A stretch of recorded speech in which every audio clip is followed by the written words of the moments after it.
A paz do Senhor Jesus para todos. Estamos de volta, com a graça de Deus, para mais uma lição da Escola Bíblica Dominical. Hoje nós estaremos estudando a lição de número 6, que tem como título A Misericórdia de Deus, tá bom? Mais uma vez, eu insisto, se você gostar dessa lição, gostar dessa aula de hoje, desse vídeo de hoje, não esqueça de deixar o seu like, tá bom? Como confirmação. E também de se inscrever no nosso canal se você ainda não for inscrito, tá bom? E compartilhe também esse vídeo com as pessoas, para que todos possam se alimentar desse estudo da Palavra de Deus, tá bom? Logo depois do vídeo eu estarei retornando para fazer as considerações finais. Bons estudos para todos. Vamos lá então para essa que é a lição de número 6, a misericórdia de Deus. O texto de referência para essa lição está no livro das Lamentações do profeta Jeremias, capítulo 3, versículos do 21 ao 26. Jeremias, não só nesse texto, como em todo o livro, ele está lamentando o fato do povo de Israel ter sido levado cativo para a Babilônia pelo rei Nabucodonosor. E tem um detalhe muito importante aqui, O povo havia rejeitado as advertências de Jeremias, vinda da parte de Deus, acerca dos seus pecados, acerca dos pecados do povo, a ponto de lançarem Jeremias num calabouço, uma espécie de prisão subterrânea. E foi pelo sofrimento desse povo que Jeremias estava se lamentando. Irmãos, isso é coisa de crente de verdade. Não é para qualquer um. Você lamentar o sofrimento de quem te faz o bem é uma coisa. Agora, lamentar por quem te faz o mal, isso é coisa de crente. E Jeremias nos dá essa lição. Muito importante isso. O texto áureo dessa lição é o versículo 22 desse capítulo 3 do livro de Lamentações. Olha o que diz, irmãos. As misericórdias do Senhor são a causa de não sermos consumidos, porque as suas misericórdias não têm fim. Irmãos, ainda bem que Deus age com misericórdia conosco, porque se Deus agisse somente com justiça, com o que nós merecíamos, nós seríamos consumidos, Mas junto com a justiça de Deus está a misericórdia também, no mesmo patamar, no mesmo nível, E aqui, irmãos, tem outra lição para nós. Olha que maravilha, A misericórdia de Deus é um dos atributos comunicáveis de Deus, Ou seja, que Deus compartilhou conosco, com o ser humano. Assim como a justiça também, que nós vamos estudar na lição 8. E às vezes, irmãos, nós queremos agir só com justiça, sem misericórdia. Como Pedro, decepando a orelha, quem sabe até o pescoço daqueles que nos ofendem, Pena de morte, sem misericórdia, não é assim? E Salomão, irmãos, ele nos adverte, lá no livro de Eclesiastes, capítulo 7, versículo 16, ele diz, não sejas demasiadamente justo, ou seja, em excesso, senão você vai se autodestruir. Claro que Salomão não está dizendo que devemos ser injustos de vez em quando, porque os injustos também não herdarão o reino de Deus. O que Salomão está dizendo é que deve haver um equilíbrio entre justiça e misericórdia. É como uma balança, onde um prato é o da justiça e o outro da misericórdia. Então, se tiver em excesso de justiça num dos pratos, nós não devemos tirar justiça para equilibrar, mas acrescentar misericórdia no outro prato, senão nós destruiremos a nós mesmos. E isso aconteceu com Davi. É isso que Salomão diz lá em Eclesiastes. Aconteceu com Davi. Após o Davi adulterar com Batseba e tentar esconder o seu pecado, Deus então usa o Natã para repreender Davi, para desmascarar Davi.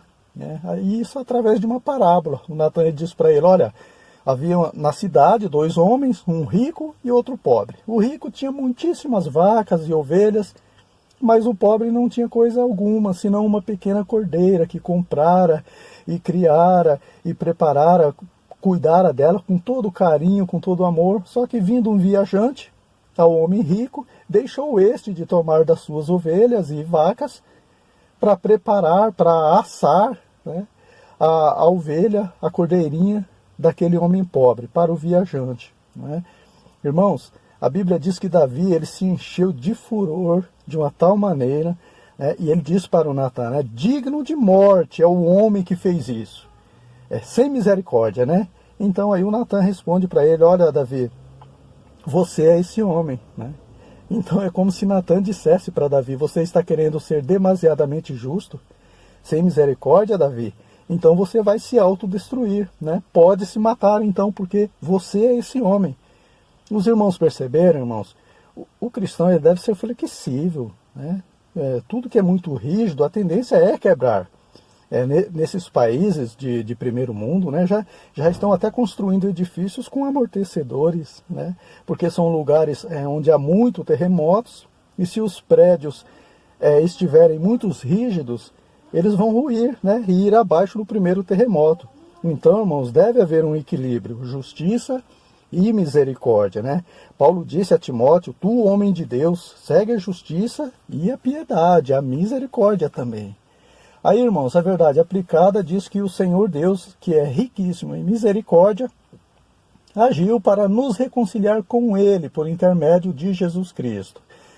Tá vendo, irmãos? Se Deus, que é perfeito, né, Ele teve misericórdia de nós e quis se reconciliar conosco, dando seu próprio Filho para morrer por nós, por que nós que somos imperfeitos, pecadores, né, como qualquer outro, nós não queremos reconciliar com o irmão que nos ofende? Né? E Deus requer isso de nós, né? Reconciliação, misericórdia. Né? Ele disse, aprendam o que significa misericórdia quero, e não sacrifício. Né?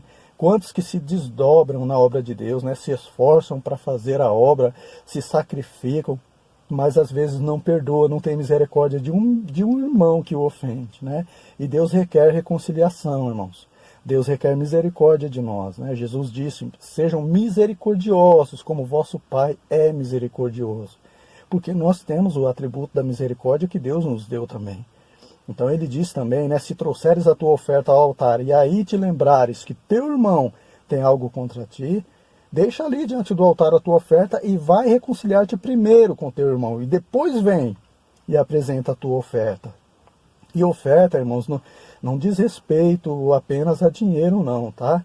Mas tudo que oferecemos a Deus, né? Seja um louvor, seja uma adoração, seja um glória a Deus e aleluias, né? Reconcilia-te primeiro com teu irmão, então apresenta a tua oferta, né?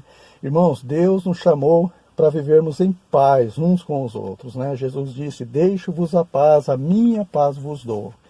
Os objetivos dessa lição de hoje são destacar a grandeza das misericórdias de Deus, falar que a misericórdia e a fidelidade estão ligadas e ensinar que Deus trabalha visando a restauração. Então esses serão os objetivos a serem alcançados na lição de hoje. O tópico 1 aí inicia falando então das misericórdias do Senhor. Ele diz que a misericórdia de Deus é Ele deixando de nos castigar como merecemos, por causa dos nossos pecados, dando a nós a oportunidade para rever nossos conceitos da prática do erro, né? E sendo longânimo, paciente diante do nosso arrependimento. Ou seja, Deus está sempre dando oportunidade para o homem se arrepender, confessar seus pecados, deixar e alcançar misericórdia, né? Para não receber o castigo que merece, no caso, a morte eterna. E você vê Deus dando oportunidade para Adão lá no Éden. Né? Deus, em sua onisciência, ele sabia onde Adão havia se escondido, o motivo pelo qual ele se escondeu. Mas mesmo assim Deus pergunta, onde estás, Adão? Comeste tu do fruto que eu proibi que comesses? Então, irmãos, Deus está dando a oportunidade para Adão confessar o seu pecado e se arrepender. Também lá na história de Ananias e Safira, né, sua esposa, lá na igreja primitiva, né? Os irmãos vendiam voluntariamente, irmãos, espontaneamente, ninguém obrigava. Né? Eles vendiam suas propriedades e dividiam o dinheiro com os irmãos mais necessitados. Então, esse casal, eles venderam suas propriedades por um valor e deu um valor menor para dividir, Mas o problema não é esse, né? O problema é que eles disseram que foi por aquele valor que eles haviam vendido a propriedade. Assim eles ficariam com a outra parte para eles, né? Ou seja, eles mentiram, né? E o Espírito Santo, que é Deus, que é onisciente também, que sabe de todas as coisas, ele revela para Pedro e dá uma oportunidade para eles se arrependerem e confessarem o seu pecado também. O Pedro disse para ele, né? Por que vocês deixaram que o diabo enchesse seus corações para mentirem ao Espírito Santo? Vocês não mentiram aos homens, mas mentiram a Deus. Vocês poderiam não vender nada, né? Ficar para vocês mesmos a propriedade. Seria melhor do que apresentar um valor falso, né? Então, irmãos, Pedro fala isso para Ananias e Safira, porque o Pedro, usado pelo Espírito Santo, ele foi perguntar para eles, né? Vocês venderam realmente por esse preço o valor? E eles falaram, sim, vendemos. Olha, irmãos, né? Será que tem isso hoje? Né? Isso serve para nós refletirmos, irmãos. A Bíblia diz que o que usa de engano não permanecerá na minha casa. E o fato é que tanto Adão quanto Ananias e Safira não aproveitaram a oportunidade que Deus deu para que se arrependessem, né? E morreram. Né? Adão, a longo prazo, viveu 930 anos, né? Mas morreu. E Ananias e Safira morreram ali mesmo, subitamente, né? Irmãos, tem um ditado que diz que há 3 coisas que não voltam: a flecha lançada, a palavra dita e a oportunidade perdida. Então nós não podemos perder a oportunidade que Deus nos dá enquanto estamos em vida, irmãos, né? De nos arrependermos dos nossos pecados e alcançarmos a misericórdia, porque após a morte segue-se o juízo, né? O item 1.1 diz que as misericórdias de Deus não têm fim. Né? Então elas são eternas, porque Deus é eterno, simples assim. E Ele conhece a nossa estrutura, né? Sabe que somos pó, fracos, carentes e necessitados da sua misericórdia. Né? Irmãos, essa palavra misericórdia ela vem do latim e é a junção de 2 outras palavras, né? Miseratio, que significa compaixão, e cordis, que está relacionado ao coração. Né? Então o fato de Deus ser misericordioso significa que ele tem um coração cheio de compaixão. É por isso que na Bíblia tem centenas de vezes, né, as palavras misericórdia, compaixão, piedade, perdão, né, porque do que há em abundância no coração, disso fala a boca. Né, e a Bíblia é a boca de Deus falando conosco. Né, aquilo que tem em abundância no coração de Deus, é isso que Deus está falando para nós. Né. Ou seja, não tem como eu querer ser misericordioso se eu não tratar a fonte das misericórdias, que é o coração. A Bíblia diz que do coração procedem os maus pensamentos, as mortes, os adultérios, prostituição, furtos, enfim, né? E as misericórdias também, né? E agora, como tratar o coração? Enchendo ele da palavra de Deus, do Deus das misericórdias, o verbo que se fez carne, né? E pensando nas coisas que são de cima, irmãos. Então a gente tem que alimentar o nosso coração com misericórdia, com piedade, com a palavra de Deus. O item 1.2 diz que as misericórdias do Senhor são novas a cada manhã, ou seja, uma renovação diária, né? Porque todos os dias nós estamos pecando, irmãos, seja por palavra, por pensamentos ou por ações, né? Ainda que involuntariamente, muitas vezes, mas pecado é pecado e necessitamos da misericórdia de Deus, né? Seja crentes, não crentes, né? Todos nós pecamos. A diferença é que o crente ele tem o Espírito Santo, né? E há uma resistência contra o pecado, algo que o incrédulo já não tem. Né? Mas o pecado também habita em nós e necessitamos das misericórdias de Deus a cada manhã. Né? O item 1.3, irmãos, diz que as misericórdias de Deus não fazem acepção de pessoas. Deus é imparcial, irmãos. Né? As misericórdias de Deus estão sobre toda a humanidade.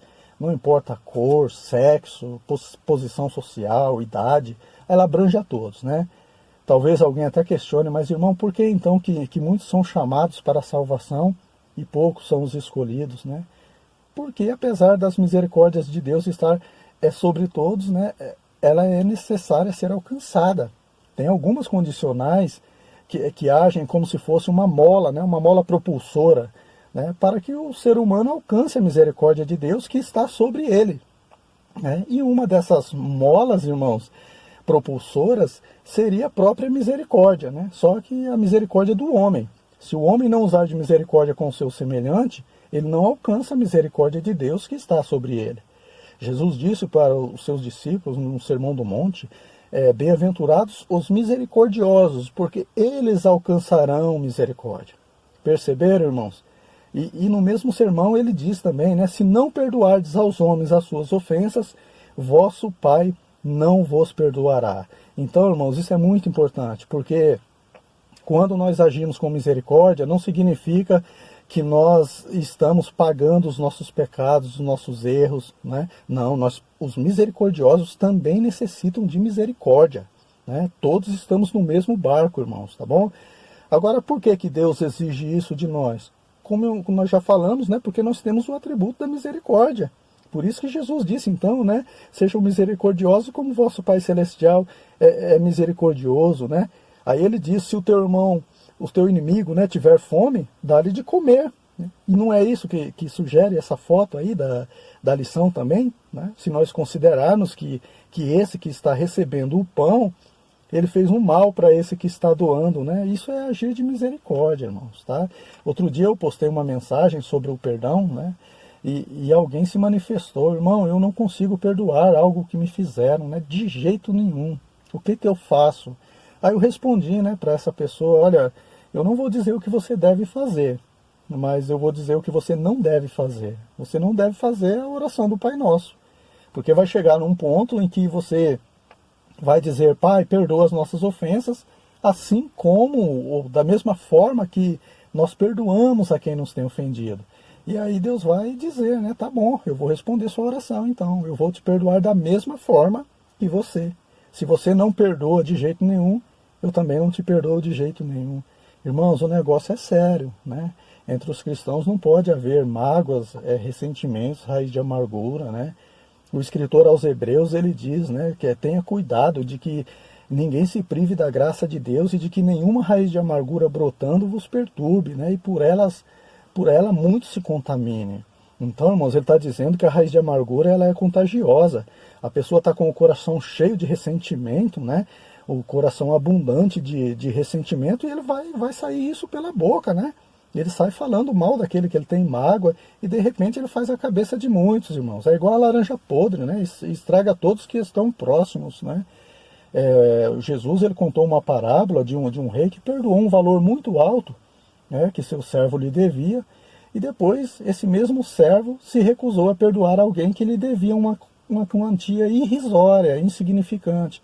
E aí chegou aos ouvidos do rei, né? Então o rei falou para esse servo, né, que não usou de misericórdia, servo malvado, eu te perdoei toda aquela dívida porque me suplicaste, não devias tu igualmente ter compaixão de teu companheiro, como eu também tive misericórdia de ti?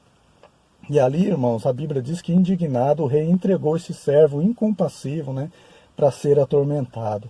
E isso diz respeito a nós, irmãos, né? Nós fomos perdoados por Deus de uma dívida imensa, que os recursos do mundo todo não pagava. Todos os nossos pecados foram perdoados. Deus usou de misericórdia conosco. E às vezes um irmão me ofende, né, algo insignificante, e eu não quero perdoar, né? Então Jesus está dizendo, né, que vai requerer de nós. Sejam misericordiosos como o vosso Pai é misericordioso.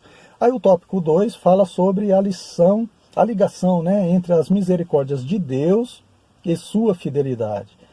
Deus prometeu usar de misericórdia com o povo de Israel na Babilônia e cumpriu, né? Assim como Deus havia prometido o juízo também, né, durante 70 anos de cativeiro, e Deus cumpriu também, porque Deus não volta atrás, irmãos, né? Ele é fiel no que ele promete, seja com relação ao juízo, seja com relação à misericórdia, Deus cumpre o que ele prometeu, irmãos. Então, retenhamos firme a confissão da nossa esperança, né? Porque fiel é o que prometeu, né? E as misericórdias de Deus, irmãos, elas estão atreladas, né? Elas estão ligadas a essa esperança, como diz aí o item 2.1, né? Que as misericórdias de Deus estão atreladas à esperança. Jeremias, ele incentivava o povo cativo na Babilônia a terem esperança nas misericórdias de Deus. Aí ele diz no versículo 26 do capítulo 3, né, de suas lamentações: bom é ter esperança e aguardar em silêncio a salvação do Senhor. Alguém pode até achar que é uma contradição, como que alguém que escreve um livro só de lamentações diz para aguardar em silêncio a salvação do Senhor.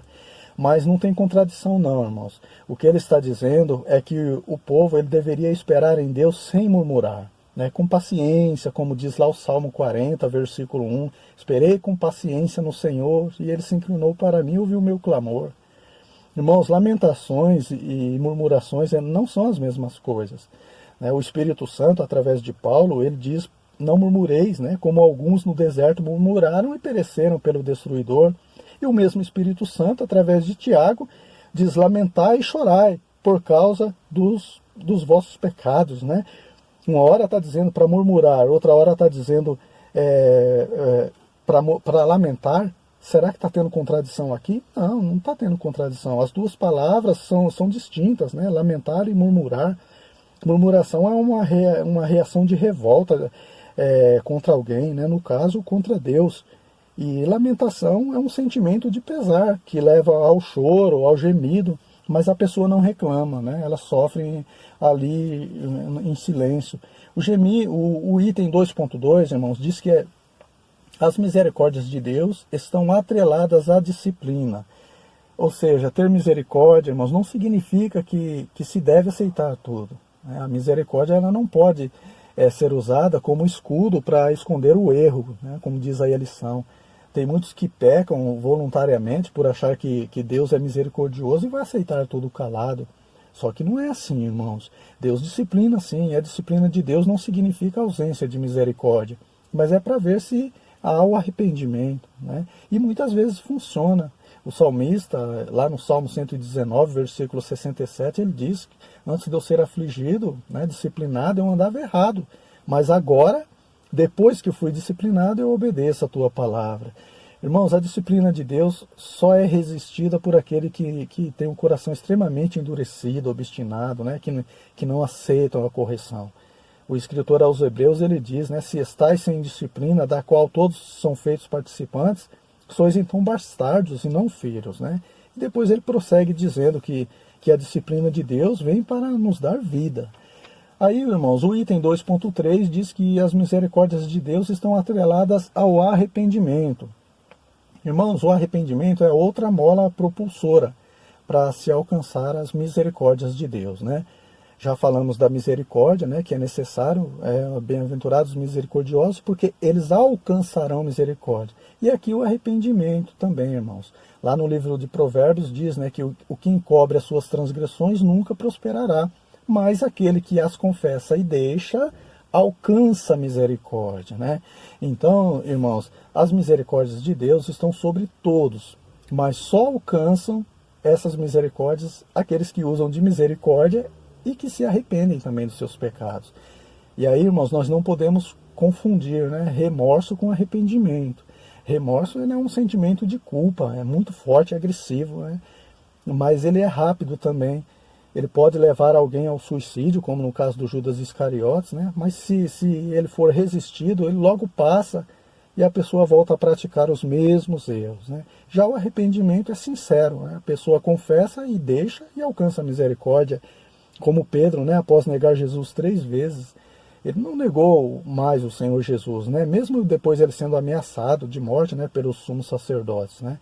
Irmãos, as misericórdias de Deus estavam tanto sobre Judas quanto sobre Pedro também, né, mas somente Pedro alcançou, né.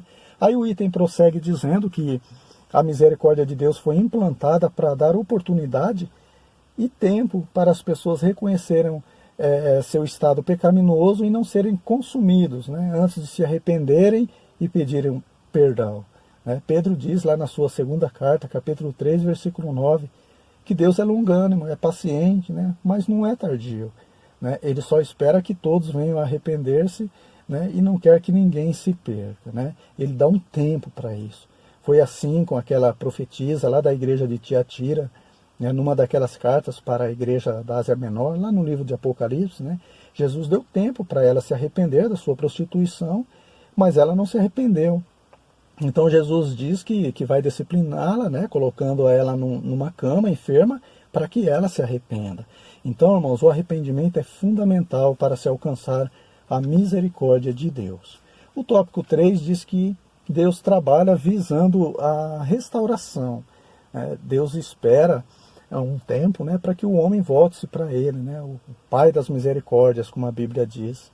A restauração, irmãos, ela fala de renovo, né, de um reaproveitamento, de um reavivamento com aquilo que estava quebrado, como no caso do vaso do oleiro, né, que Deus usou a mesma massa para fazer um vaso novo, né, ou no caso do vale de ossos secos também, lá no livro de Ezequiel, que Deus usou os mesmos ossos para dar vida, né, se referindo à nação de Israel, e fazer um exército poderoso, irmãos. Ou como Deus usou também Noé e sua família, né, para recomeçar, né, para fazer tudo de novo às gerações futuras.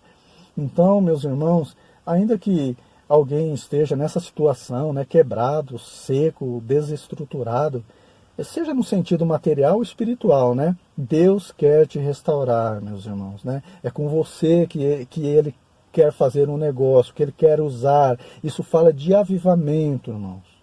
O 3.1 ele destaca então, né, a esperança em meio às aflições. Irmãos, nós já falamos sobre isso em um dos estudos passados. Tem um ditado que diz que a esperança é a última que morre, né?